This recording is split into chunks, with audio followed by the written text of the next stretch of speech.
Assalamualaikum warahmatullahi wabarakatuh. Semoga kebaikan selalu tercurah kepada kita semua. Amin, amin, ya rabbal alamin. Suatu hari Abu Jahil bertamu ke rumah Abu Nawas. Setelah berbasa-basi sebentar, ia langsung mengungkapkan maksud kedatangannya. "Abu Nawas, aku ingin meminjam uang sebesar 100 dinar," katanya tanpa ragu. Tentu saja Abu Nawas kaget mendengarnya. "Dari mana aku bisa mendapatkan uang sebanyak itu?" tanyanya heran. "Ayolah, aku yakin kamu pasti punya. Pinjamkanlah aku untuk sebulan saja," pinta Abu Jahil dengan penuh harap. Awalnya Abu Nawas enggan meminjamkannya, tetapi karena Abu Jahil terus memohon dan mendesak, akhirnya ia luluh. "Baiklah, tapi janji ya, hanya sebulan," kata Abu Nawas mewanti-wanti. "Ya, aku janji, bulan depan kebunku panen, pasti aku akan kembalikan," sahut Abu Jahil meyakinkan. Namun setelah sebulan berlalu, Abu Jahil tak kunjung mengembalikan uangnya. Padahal saat itu panen kebunnya melimpah.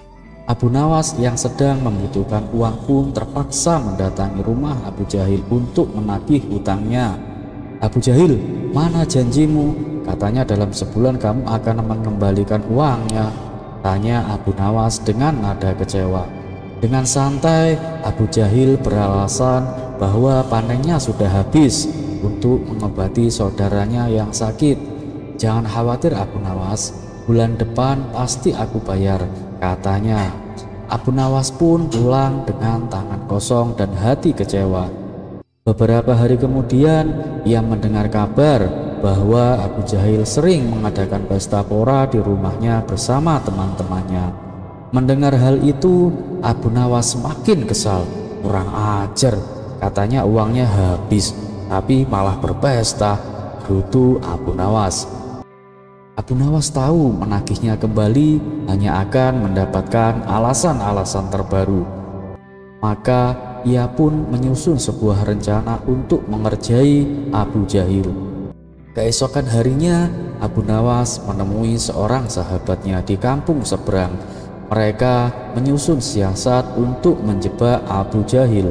Setelah semuanya siap, Abu Nawas pun mendatangi rumah Abu Jahil. "Kenapa kamu kemari lagi? Aku kan sudah bilang akan mengembalikan uangnya bulan depan," ujar Abu Jahil dengan nada yang sangat kesal. Abu Nawas pun tersenyum. "Tenang Abu Jahil, aku kesini bukan untuk menagih hutang, tapi aku ingin mengajakmu menemui seorang dukun pesugihan," kata Abu Nawas meyakinkan. "Dukun pesugihan? Untuk apa?" tanya Abu Jahil penasaran. "Di kampung seberang ada dukun yang bisa membuat kita kaya tanpa harus bekerja. Aku ingin mencoba peruntunganku," jawab Abu Nawas. Mata Abu Jahil pun berbinar. "Benarkah? Baiklah, aku ikut. Aku juga ingin kaya," sahutnya bersemangat. Singkat cerita, sampailah mereka di rumah sang dukun. Setelah dipersilahkan masuk, dukun itu bertanya, "Apa keperluan kalian?" Abu Nawas lalu menjelaskan bahwa mereka ingin cepat kaya tanpa berusaha. Dukun itu tersenyum misterius. "Itu mudah, tapi ada syaratnya," katanya. "Apa syaratnya?" tanya Abu Nawas berpura-pura penasaran. "Harus ada tumbal," jawab dukun itu. "Tapi jangan khawatir, tumbalnya tidak perlu dari keluarga. Orang lain yang berkaitan dengan hartamu juga bisa." "Maksudmu bagaimana?"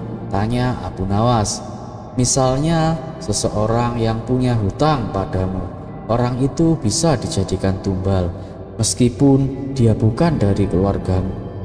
Dia akan mati mengenaskan tanpa menyadarinya." Abu Nawas berpura-pura berpikir. "Baiklah, aku setuju," sambil melirik Abu Jahil. Abu Jahil yang mendengar percakapan itu langsung gemetar. Ia sadar dirinya yang dimaksud sebagai tumbal.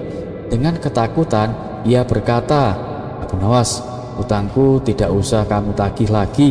Aku akan mengembalikan uangmu sekarang juga. Loh, bukannya kemarin kamu bilang uangmu sudah habis? Udah, Abu Nawas. Dengan wajah pucat, Abu Jahil mengakui, sebenarnya uangku masih banyak. Aku hanya berbohong kemarin. Akhirnya Abu Jahil segera melunasi hutangnya. Usut punya usut, dukung yang mereka temui ternyata adalah sahabat Abu Nawas sendiri yang sengaja bekerja sama untuk memberinya pelajaran kepada Abu Jahil. Kisah selanjutnya. Malam itu, setelah melaksanakan sholat isya di masjid, Abu Nawas berjalan pulang melewati pemakaman. Suasana begitu sunyi dan gelap. Tiba-tiba dari kejauhan ia melihat sekelompok pria bertubuh kekar membawa pedang. Jangan sampai mereka melihatku, bisa-bisa aku dirampok atau dibunuh, pikir Abu Nawas ketakutan. Ia pun melangkah pelan mencari tempat bersembunyi. Saat matanya menangkap sebuah lubang makam yang baru digali, ia segera melompat masuk ke dalamnya. Namun salah satu perampok ternyata melihatnya. "Hei, aku melihat orang melompat ke dalam lubang itu," kata perampok tersebut kepada teman-temannya. Mereka pun penasaran dan mendekati lubang itu. Ketika melongok ke dalam, tampak kepala Abu Nawas menyembul dari tanah. "Siapa kau?" tanya salah satu perampok. Dengan gugup, Abu Nawas menelan ludah dan menjawab, "Aku adalah mayat yang baru dikubur di sini." "Apakah kalian malaikat kuburan? Kenapa jumlah kalian banyak sekali?" Para perampok saling berpandangan. Mereka bingung dengan jawaban Abu Nawas. "Mana ada mayat yang bangun di tengah malam begini?" tanya mereka curiga. "Tentu saja ada. Kadang-kadang mayat bangun untuk menghirup udara segar," jawab Abu Nawas santai. Para perampok semakin heran. "Masa iya? Mana mungkin orang mati butuh udara segar?" Abu Nawas mengangguk. "Oh iya, kalian benar. Saya yang salah." Setelah berkata demikian, Abu Nawas kembali berbaring di lubang, berpura-pura menjadi mayat. Melihat tingkah anehnya, para perampok menjadi takut dan buru-buru pergi. Dengan kecerdikannya, Abu Nawas kembali berhasil lolos dari ancaman. Kisah selanjutnya. Suatu hari, Raja Harun al-Rasyid kembali ingin menguji kecerdikan Abu Nawas. Kali ini ia memanggil Abu Nawas ke istana dan berkata, "Abu Nawas, aku punya hadiah untuk. Tapi ada syaratnya. Kau harus menebak apa isi hadiah ini sebelum kubuka." Sambil berkata demikian, sang raja menunjukkan sebuah kotak berukuran sedang yang tertutup rapat. Abu Nawas berpikir sejenak lalu tersenyum. Ia menatap raja dengan penuh keyakinan dan berkata, "Paduka, hadiah ini pasti sesuatu yang sangat berharga bagi saya." Raja terkejut. "Bagaimana kau tahu?" tanyanya. Dengan santai Abu Nawas menjawab, "Jika bukan sesuatu yang berharga, Paduka pasti tidak akan repot-repot memberikannya kepada saya." Sang raja tertawa dan berkata, "Kau benar, tapi sekarang coba tebak lebih spesifik apa isi kotak ini." Abu Nawas berjalan mengitari kotak itu beberapa kali lalu berkata, "Paduka, apakah saya boleh menebak sesuatu yang pasti benar?" Raja semakin penasaran dan menjawab, "Tentu saja, asalkan tebakanmu benar, hadiah ini tetap milikmu." Dengan percaya diri, Abu Nawas berkata, "Saya yakin di dalam kotak ini ada udara." Raja terdiam lalu tertawa terbahak-bahak. "Kau memang cerdik, Abu Nawas. Baiklah, hadiah ini tetap milikmu." Ketika kotak itu dibuka, ternyata isinya adalah sejumlah kepingan emas. Terkadang kita bisa menghadapi tantangan sulit dengan jawaban yang sederhana. Kecerdikan dan cara berpikir kreatif bisa menjadi kunci dalam menghadapi berbagai persoalan hidup. Kisah selanjutnya, Abu Nawas dan rahasia susu sapi raja. Suatu hari, Raja Harun al-Rasyid mendapatkan hadiah seekor sapi dari seorang bangsawan. Sapi itu dikatakan memiliki susu terbaik di seluruh negeri. Penasaran, Raja minta para pelayan untuk memerah susunya. Setelah mencicipinya, Raja sangat puas dan ingin membaginya kepada orang-orang terpilih. Namun, karena jumlah susu sapi sangat terbatas, Raja memberikan tantangan. Barang siapa yang bisa membawa susu ini ke seluruh rakyat tanpa tumpah setetes pun akan mendapatkan hadiah besar. Banyak orang mencoba tetapi semuanya gagal. Bagaimana mungkin membagi susu ke seluruh rakyat tanpa tumpah? Akhirnya Abu Nawas dipanggil untuk mencoba.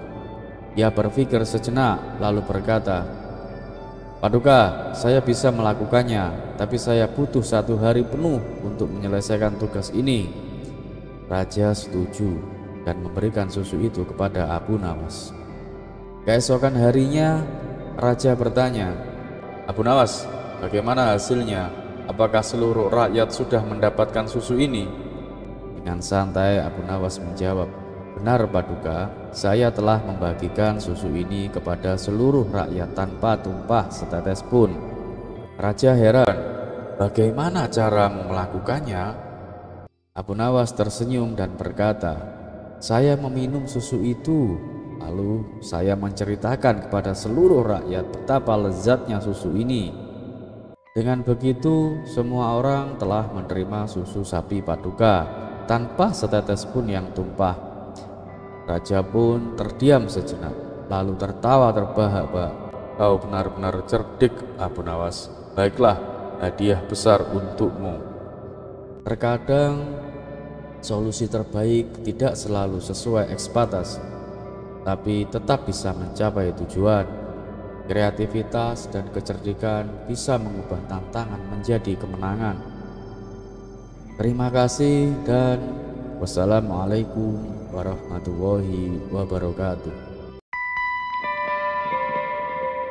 Pada suatu hari, di pasar kota Baghdad terdapat seorang pria sombong yang selalu menghujat Allah dengan lantang. Ia sering berteriak di tengah kerumunan, "Jika Allah memang ada, tunjukkan kepadaku. Aku tidak takut, karena aku bisa melakukan apa saja." Orang-orang yang mendengar ucapannya hanya bisa terdiam. Mereka takut untuk menegurnya, karena pria itu terkenal angkuh dan kasar. Namun, kehadiran Abu Nawas di tempat itu mengubah suasana. Abu Nawas berjalan mendekati pria sombong itu dan bertanya dengan santai, "Wahai tuan yang gagah berani, benarkah Anda tidak takut kepada siapapun termasuk kepada Tuhan?" "Benar sekali," jawab pria itu dengan congkak. Abu Nawas tersenyum tipis. "Baiklah, kalau begitu aku ingin menguji keberanianmu. Minumlah racun ini," katanya sambil mengeluarkan botol kecil berisi cairan hitam pekat. Kerumunan pun langsung gempar. Semua orang menahan nafas, menunggu reaksi pria itu. Pria sombong itu tampak ragu. "Ini benar-benar racun, bukan?" tanyanya dengan nada curiga. "Tentu saja tuan," jawab Abu Nawas meyakinkan. "Hanya orang yang percaya kepada Allah yang bisa selamat setelah meminumnya." Mendengar itu, pria tersebut mendelik, "Kalau begitu minumlah duluan, baru aku percaya." Abu Nawas mengangguk dengan tenang. Ia membuka botol itu, menuangkan cairan hitam ke tangannya, lalu meminumnya dengan santai.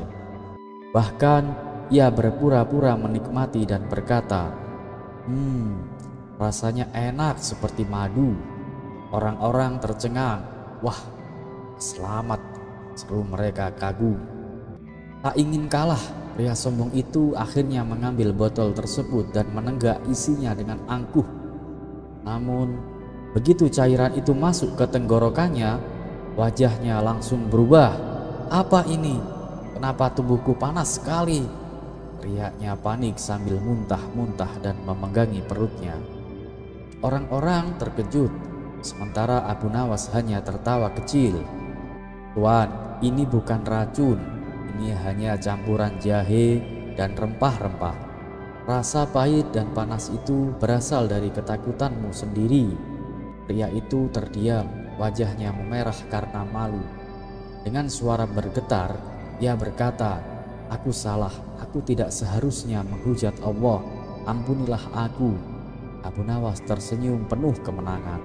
"Semoga kejadian ini bisa menjadi pelajaran bagimu bahwa kekuatan manusia tidak ada apa-apanya dibandingkan dengan kekuatan Tuhan." Baginda Raja Harun al-Rasyid yang menyaksikan dari kejauhan merasa kagum.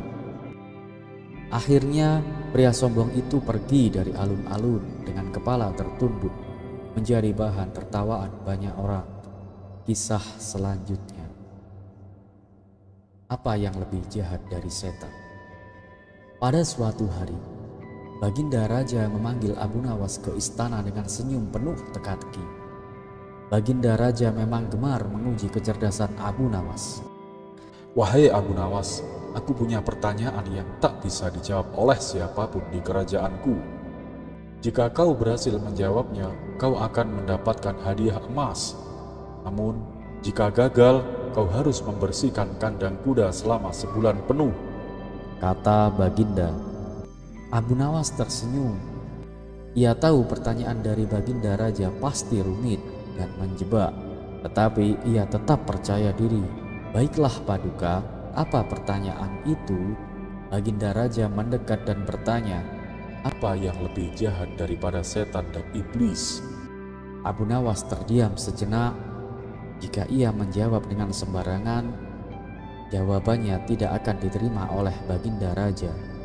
Maka ia berkata, "Paduka yang mulia, pertanyaan ini sangat besar dan membutuhkan pemikiran yang mendalam. Mohon beri hamba waktu 3 hari untuk mencari jawabannya." Baginda Raja tersenyum licik. "Baiklah, tapi ingat, jawabanmu harus memuaskanku." Hari pertama, Abu Nawas pergi ke pasar untuk mengamati tingkah laku orang-orang. Ia melihat seorang pedagang yang mencurangi timbangannya agar mendapatkan keuntungan yang lebih besar. Mungkin ini lebih jahat daripada setan, pikir Abu Nawas. Hari kedua, ia melihat seorang pejabat yang menindas rakyat kecil, memaksa seorang petani membayar pajak lebih tinggi dengan ancaman menyita tanahnya. Ini lebih jahat lagi, gumam Abu Nawas. Namun ia masih merasa ada sesuatu yang lebih jahat. Maka ia menemui seorang alim ulama dan bertanya, "Apa yang lebih jahat daripada setan?" Sang alim tersenyum dan berkata, "Setan memang musuh yang nyata, tetapi mereka hanya bisa menggoda. Manusia bisa lebih jahat ketika mereka mengikuti hawa nafsu tanpa kendali. Dengan akalnya, manusia bisa menipu, menyurangi, dan menindas orang lain. Itulah kejahatan yang sesungguhnya." Mendengar itu, Abu Nawas merasa tercerahkan. Pada hari ketiga, ia kembali ke istana. Baginda Raja menatapnya penuh rasa ingin tahu. "Jadi, Abu Nawas, apa jawabanmu?" Abu Nawas membungkuk dengan hormat dan menjawab, "Paduka yang mulia, yang lebih jahat daripada setan adalah manusia yang menggunakan akalnya untuk berbuat kejahatan." Baginda mengernyitkan dahi lalu berkata, "Jelaskan, apa maksudmu Abu Nawas?" Abu Nawas melanjutkan, "Setan hanya menggoda, tapi manusia memiliki akal yang bisa membedakan baik dan buruk.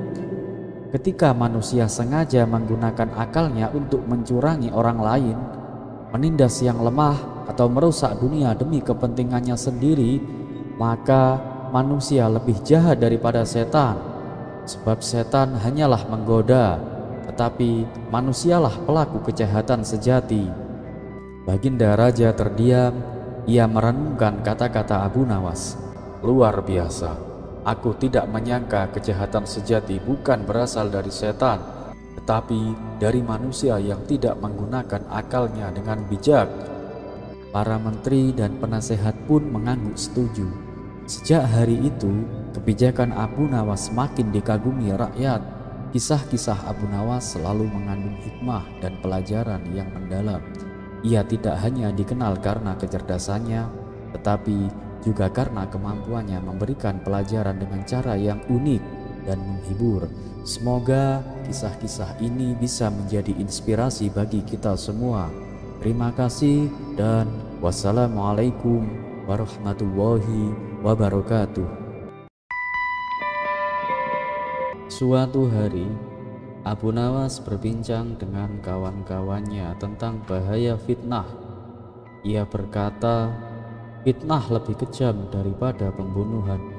Salah satu kawannya bertanya, "Wahai Abu Nawas, bukankah fitnah hanya dilakukan dengan mulut dan tidak mengakibatkan cacat atau luka, sedangkan pembunuhan menghilangkan nyawa seseorang?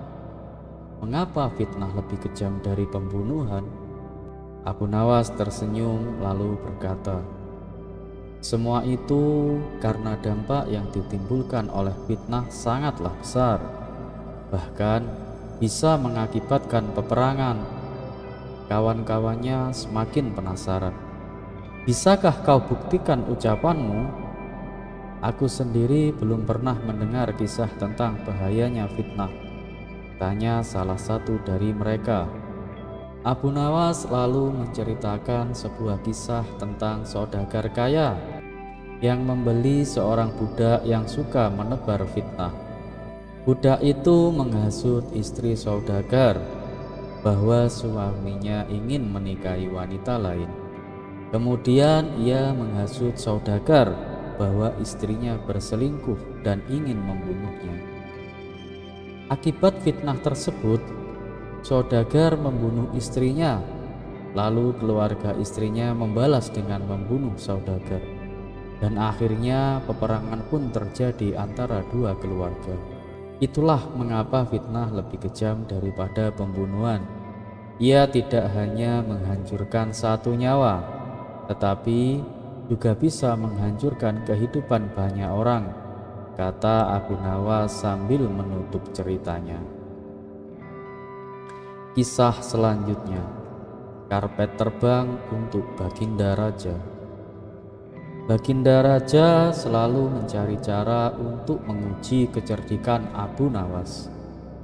Suatu hari ia membaca kisah Aladin yang memiliki karpet terbang. Terinspirasi dari dongeng itu, ia memerintahkan Abu Nawas untuk membawakan karpet ajaib yang bisa terbang. Abu Nawas pun berpikir keras untuk mencari cara agar bisa lolos dari tugas ini. Pada akhirnya, ia datang ke istana dengan membawa selembar karpet yang telah dipotong ujungnya. "Baginda, inilah karpet terbang yang Paduka minta," kata Abu Nawas. Baginda pun duduk di atas karpet itu, tetapi karpet tidak kunjung terbang.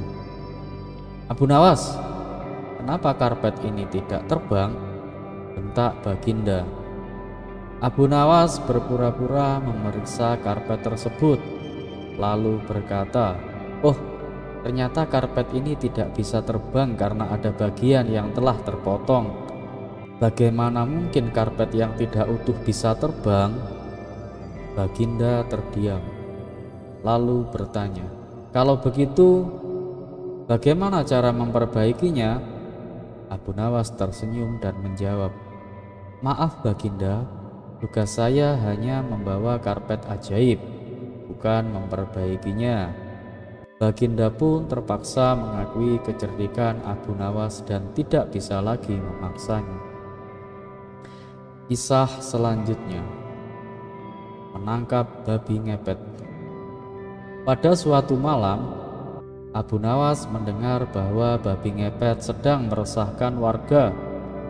Ia pun berinisiatif menangkapnya.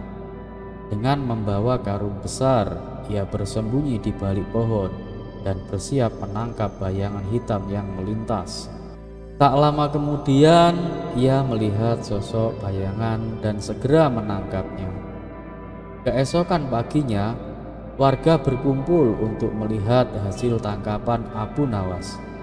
Namun, Ketika karung itu dibuka, yang keluar bukan babi ngepet, melainkan Pak RT yang kebingungan.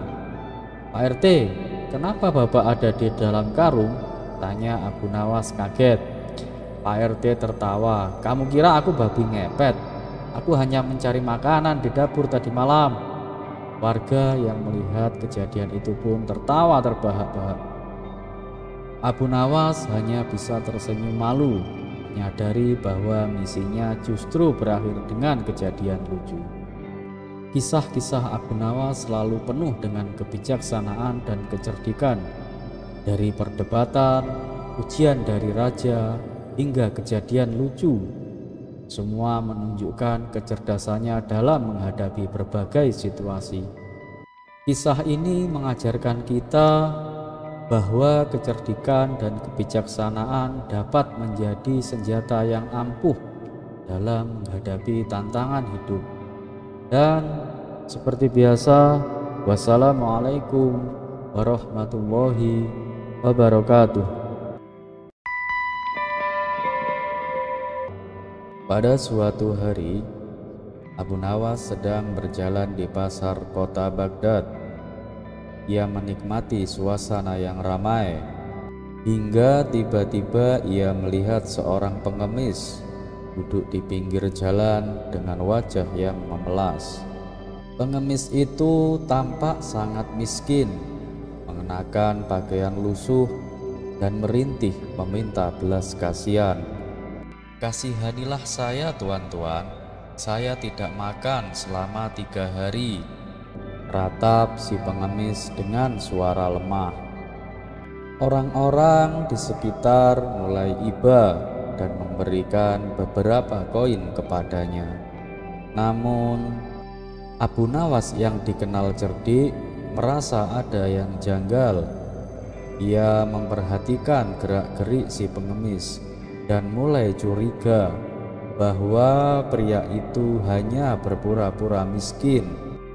Lalu Abu Nawas mendekatinya dan berkata dengan suara yang lantang, "Wahai saudara, jika kau belum makan selama 3 hari, maka aku punya solusi yang lebih baik daripada sekedar memberi uang." Si pengemis menatap Abu Nawas dengan bingung. "Apa maksudmu, tuan?" tanyanya. Abu Nawas pun tersenyum dan berkata, "Jika seorang tidak makan selama 3 hari, tentu tubuhnya akan lemas, wajahnya pucat dan sulit untuk bergerak. Tapi aku lihat kau masih kuat berbicara, suaramu lantang, bahkan kau bisa mengangkat kedua tanganmu dengan cepat saat menerima uang." Mendengar itu, orang-orang mulai menaruh curiga pada si pengemis. Merasa terpojok, pengemis itu mencoba mencari alasan. "Tapi aku benar-benar kelaparan, tuan." Abu Nawas lalu berkata, "Kalau begitu aku akan membawamu ke rumah seorang tabib. Ia bisa membantumu mendapatkan makanan yang sehat dan merawatmu agar kau kuat kembali." Mendengar itu, si pengemis tiba-tiba bangkit dengan cepat dan berlari secepat mungkin meninggalkan tempat tersebut. Orang-orang yang tadi iba kepadanya langsung menyadari bahwa ia adalah seorang penipu. Mereka pun tertawa dan memuji kecerdikan Abu Nawas. Sejak hari itu, orang-orang lebih berhati-hati dalam memberi uang derma kepada seorang pengemis. Kisah ini mengajarkan kita untuk selalu menggunakan akal sehat dan tidak mudah tertipu oleh orang-orang yang berpura-pura. Dan seperti biasa, wassalamualaikum warahmatullahi wabarakatuh. Kisah selanjutnya.